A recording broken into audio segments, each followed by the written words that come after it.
Hi, it's Ileana here, and today I am going to be discussing what some of the airjet pilots had spotted on February 21st, 2021, out of their cockpit, out of the plane that they were flying. They had seen what looked like a cylindrical craft, and it was glowing. They could see like a white reflected light. And that was reported to the FAA, and it was also reported to the FBI for investigation. So it's formally being investigated by the FBI, and it's been classified as a UFO. The FBI has ruled that it was some type of an unidentified craft. And the classification is now a UFO because it wasn't before the FBI investigation. And the FAA didn't pick up anything on radar of this craft, but it was seen by the jet pilots flying out of New Mexico. So this happened over New Mexico. And that in of itself is not strange because there's a lot of UFO crafts there that fly there in the airspace, and there wasn't any kind of test missiles done or anything on the testing sites in any of the bases near New Mexico. So they've said they weren't doing any testing on February 22nd when this sighting happened. So it's quite interesting. It's a UFO. It's considered a UFO. And also I'm going to be discussing the Gateway project in the new space station that's being planned for opening in space in 2027, and construction is set to the plans are there already, and construction is supposed to be sort of completed by 2025. And it's supposed to open up by 2027. So these are the things that are in the news right now that are making headlines. So I'm just going to be discussing those two things and sharing the articles about them. It's quite interesting information. I had shared the information about the 50-year plan to disclose UFOs, and that more of those cylindrical craft would be seen in airspace, especially about New Mexico, Arizona, Canada, Area 51, and that's happening currently. The latest incident was on February 21st, 2021. A silver-like cylindrical craft was seen, and it was glowing and flashing off the jet. So that's happening. There's more sightings. Like I said, there's more sightings going on, and that's the 40 to 50-year plan. And the DoD, Department of Defense, has officially provided more funding to study unidentified craft and underwater unidentified craft as well. So they have a new official UFO program. The budget has been cleared for that, and it's happening. So, and I've talked about the Gateway project as well. One of the stations is going to be a hotel station at first for 400 people, and then they're going to build, after that, a bigger space station that will be a gateway hub to travel to future bases that Elon Musk and NASA want to build on the moon and Mars. There's already bases on the moon and Mars with the secret space programs, Planetary Corporations, as we know. But the official story is that they're going to be building bases. But there's an infrastructure of that already. And there's also space stations out there already that are cloaked above Earth orbit and between the moon and Mars. Planetary Corp has space stations with engines that move around. If they need to move it around, they can. There's 4 of them. But the Gateway project has its own foundation, and it's going to be building a space station hotel, which is interesting. So space exploration is being planned because the International Space Station eventually will be decommissioned in a few years. So something has to replace it officially. And I think that's going to be the start of that with the Gateway project and the Gateway Space Station after the Hotel Space Station. So that's what I am going to be discussing today. So this is the article that the FBI confirms report of long cylindrical UFO moving really fast over New Mexico. And I wanted to wait and to do this report because there was still information that the FAA hadn't confirmed about what the sighting was. And now that it's been confirmed as an official UFO, and the FBI is also saying that, I wanted to discuss it. They actually have what the shape looks like. So it looks like a cylinder. At first, what it looked like to the pilot, like it could have been a missile, but there wasn't any missile testing on the missile ranges in New Mexico that day on February 21st, 2021.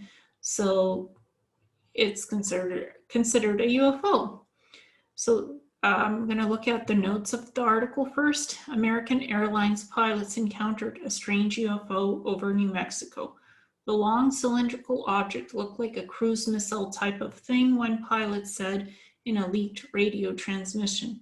American Airlines and the Federal Aviation Administration have confirmed the encounter, and the Federal Bureau of Investigation is also aware of the report, but the nature of the UFO remains a mystery.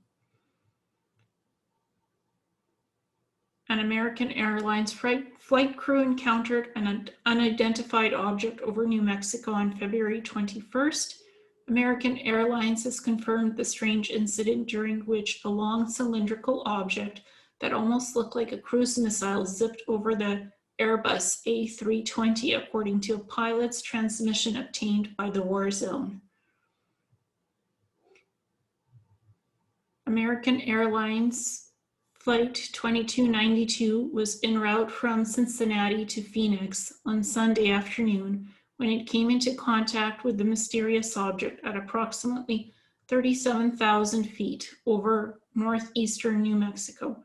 Radio interceptor Steve Douglas captured Flight 2292's transmission on the Albuquerque center frequency of 127.850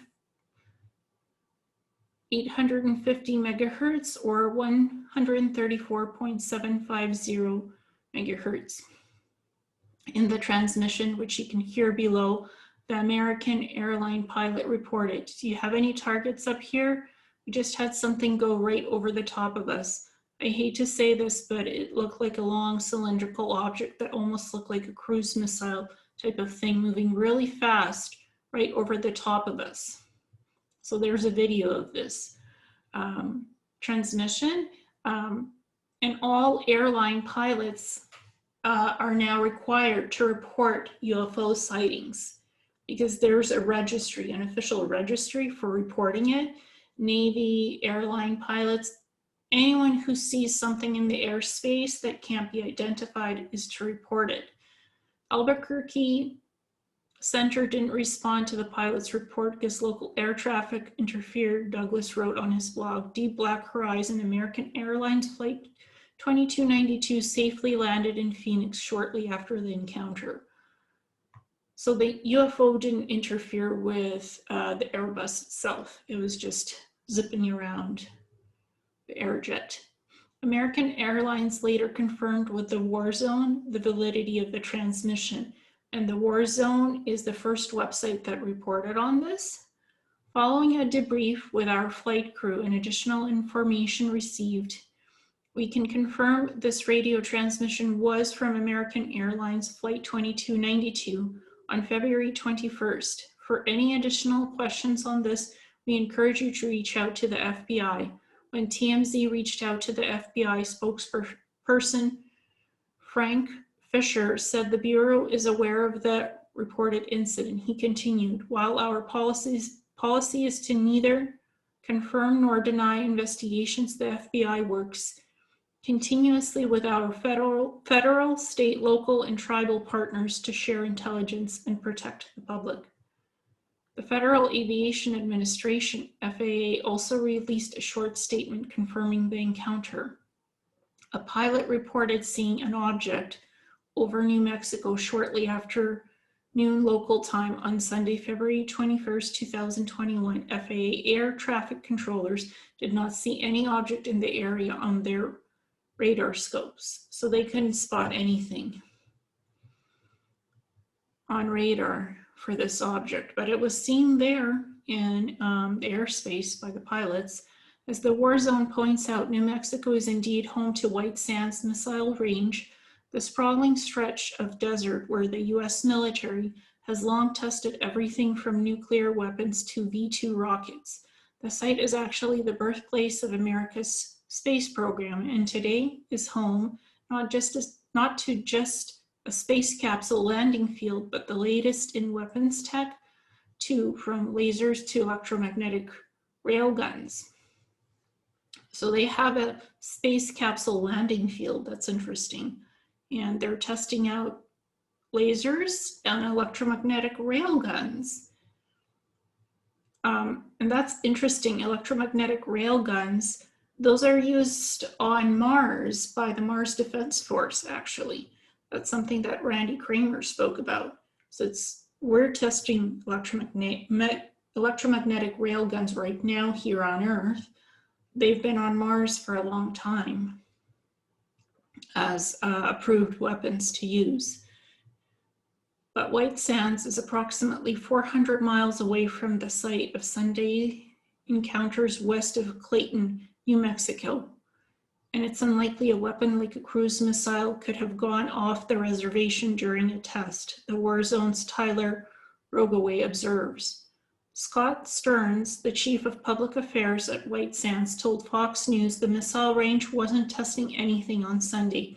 We have no idea what it could have been or if anything similar has been sighted in that area before. The Warzone has dispelled the speculation that the American Airlines pilots may have seen a Learjet 660 that flew over Flight 2292. One major issue with this theory was that this occurred about 9 minutes before the radio call was supposedly made, Rogaway writes. In addition, the Learjet was traveling 5,000 feet above the Airbus and passed in front of it at an angle about 8 miles in distance. This is not something out of the ordinary that the pilots should have reacted to in such a puzzled fashion. So the fact is that there was a Learjet also in the airspace, but Learjets don't just zip around or around other craft, or airplanes for that matter. So it was zipping, the cylindrical craft was zipping around like this, and it was flashing in and out. So it wasn't going in a straight line like an airjet, even a Learjet would, because it could go up, down, and like this, but still. So they were puzzled by this because it wasn't the Learjet. More from the Warzone. The Learjet in question flew from Salt Lake to Boca Raton without any deviations, according to online tracking software. Regardless, the FAA would have known about the Learjet and where it was in time and space in relation to American Airlines Airbus when it made the radio call, especially after 3 days of investigation. So barring a massive oversight in evaluating the available information, we can toss out the Learjet theory based on the FAA's official statement. So they did an investigation of this, and they can't identify the cylindrical craft that was zipping around the Airbus. They cannot identify it. That's why it's been called a UFO. Rogaway is executing a full FOIA, Freedom of Information Act, request on this case with the FAA on behalf of the Warzone, he writes. In the meantime, speculation persists. In a Reddit thread about the incident on Are UFOs, user Cannot Double Dutch, who purports to be an airline pilot provides information that raises additional questions about the very weird encounter that happened on February 21st, 2021. So they consider it a weird encounter. Airline pilot here between 28,000 and 40,000 FL 280/FL 400 aircraft are in RVSM, reduced vertical separation minimum airspace, which means crossing traffic can be plus or minus 1,000 from you. This airspace is highly controlled, and if another aircraft is transmitting on their transponder code, then you can see that aircraft on your TCAS, traffic collision system. For ATC controllers and pilots, not to be able to see this UFO on any of their systems is very weird. And pilots never want to be the one to say UFO on radio. No, they don't. But they can now safely report it. So it's not a stigma to report that you saw something that you can't really explain in the airspace. Even if authorized to fly through military airspace, the ATC controllers would say military airspace is cold. If missiles are being tested, then a NOTAM notice to airmen would be issued and airspace closed off. So the Airbus and the Learjet wouldn't be able to fly if they were doing missile testing. And nobody was doing any missile testing around New Mexico on that eventful day of February 21st, 2021. So I would say something was up there and passing by airlines. Even if we don't learn more about the bizarre object at the center of this week's encounter, 2021 promises to be an important year for the advancement of UFO disclosure. And that's very true. It is. Last August, the Department of Defense DoD officially approved the establishment of an unidentified aerial phenomenon, UAP Task Force, UAPTF. The task force will investigate the sightings of UAPs, also known as UFOs. The task force is the first official government program affiliated with UFO research since the 2000s era unit that analyzed unmanned aerial vehicles, UAVs, and other UAPs lost its funding in 2012, even though multiple sources confirmed with Popular Mechanics that the unit remained active in secrecy after its shuttering. The DoD formed the UAPTF to improve its understanding of and gain insight into the nature and origins of UAPs. Pentagon spokesperson Sue Guff told Popular Mechanics at the time, the mission of the task force is to detect, analyze, and catalog UAPs that could potentially pose a threat to U.S. national security. In last June's Intelligence Authorization Act, IAA, the Senate Select Committee on Intelligence, SSCI, authorized appropriations for fiscal year 2021 for the UAPTF and supported its efforts to reveal any links that UAP have to adversarial foreign governments and the threat they pose to U.S. military assets and installations. In the IAA, the Select Committee on Intelligence said it remains concerned that there is nothing unified, comprehensive process within the federal government for collecting and analyzing intelligence on UAP, despite the potential threat. So there's no unified, comprehensive process apparently. And so it directed the task force to report its findings on UAP, including observed airborne objects that have not been identified within 180 days. So there's a popularity resurgence for projects like Project Blue Book in studying UFO encounters and cases and sightings. So this is like a glorified Project Blue Book, studying UAPs. But at least they seem to be making an effort to do this. So we'll see what happens and how much disclosure will be there concerning UFOs. when former President Donald Trump signed the Coronavirus Relief and Government Funding Bill into law in December 2020, it contained the IAA for fiscal year 2021, which means the UAPTF must report its findings to Congress by June 25th. What will the task force reveal? Yeah, I'd be very curious to see what this task force reveals about UFOs and what it finds. I'm sure the February 2021, that case will also be in this task force study, February 21st, 2021 incident over New Mexico.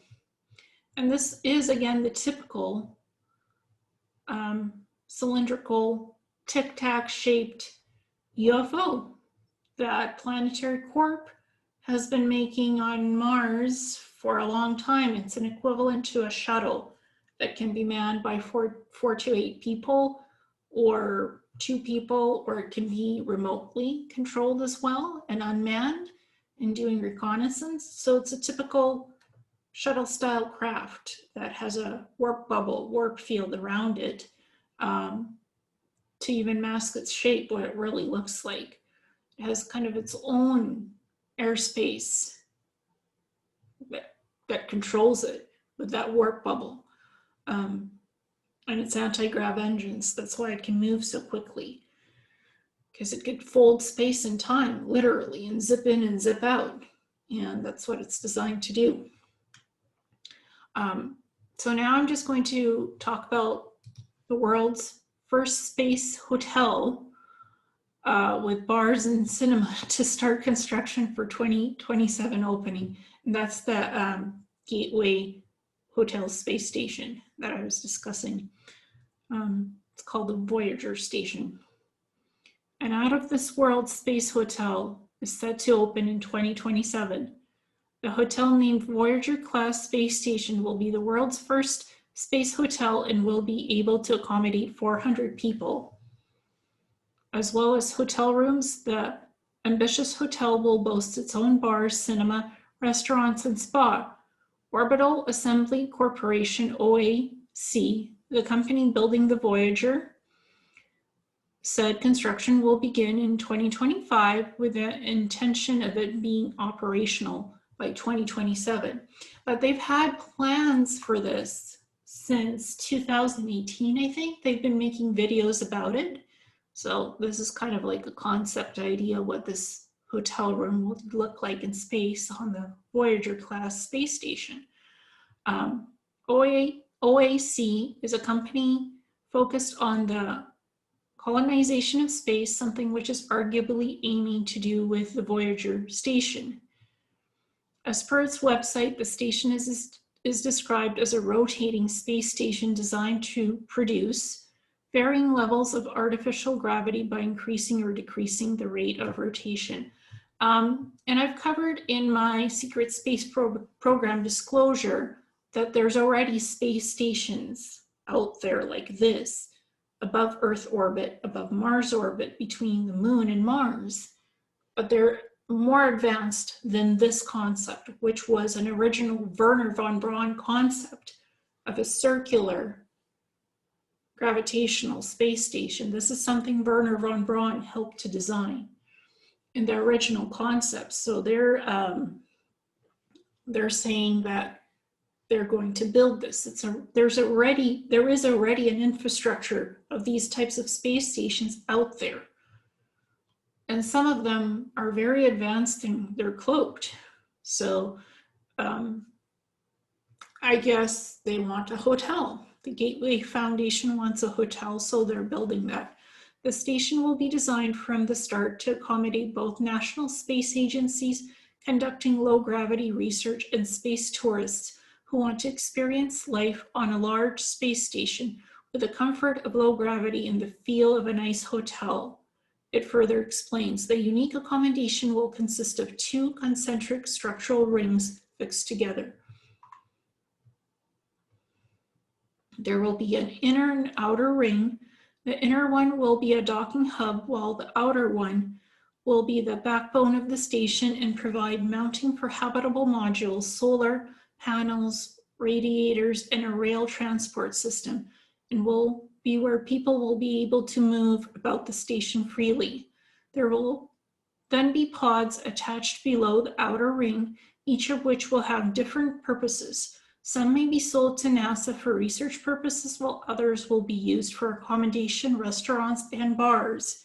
So this will be a fully serviceable space station for research purposes and as a hotel. According to space.com, the routes for the upcoming project has been in the works for years after John Blinko founded the Gateway Foundation in 2012. The foundation founded the OAAC. And this is what the space station looks like, Voyager Station. The Gateway Foundation was created to build the first spaceport. Explaining how it plans on doing this, the website explained, to do that, we must first build a few smaller structures. One of the most important projects is the Voyager class of rotating space stations. This will likely be the first commercial space construction project in history. They're currently hiring talented and dedicated crew members for the project, which you can apply for here. So this will be jobs to man this Voyager station, to build it, and to make it happen. So construction slated for 2025 and slated to open by 2027. That's quite interesting. It'll be interesting to see if it's actually in orbit by 2027 and if it serves its mandate, because they already have these types of space stations. Wernher von Braun discussed this concept in the 1950s. He was on shows, he was very popular with this.